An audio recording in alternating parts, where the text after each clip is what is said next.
আসসালামু আলাইকুম।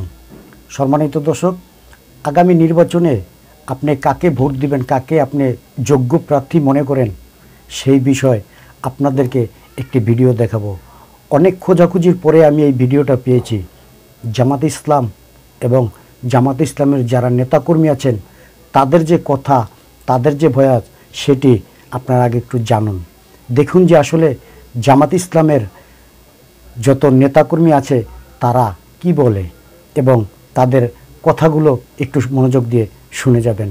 যদি আপনাদের এই ভিডিওটা ভালো লেগে থাকে তাহলে অবশ্যই ভিডিওটি শেয়ার করে আরেকজনকে দেখার সুযোগ করে দিবেন।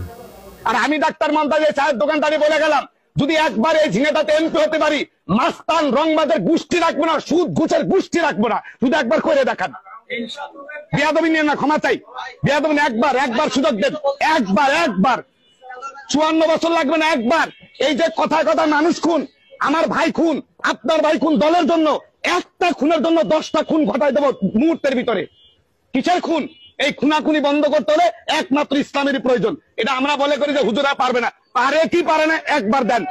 5 বছরের ভিতরে ঝিনাইদহ জেলাকে 5 বছরের ভিতরে ঝিনাইদহ জেলাকে খুন ধর্ষণ শূন্যর কোটায় নিয়ে আসবো, শূন্যর কোটায়। একবার এমপি হলে 5 বছরে শূন্য। 5 বছরের ভিতরে খুন শূন্যর কোটায় আসবে, ধর্ষণ শূন্যর কোটায় আসবে, চাঁদাবাজ শূন্যর কোটায় আসবে, তারপরে কি কয় সন্ত্রাস সংবাদ শূন্যর কোটায় আসবে। ভাই কিছু মাইন্ড করে না, দোয়া চাই।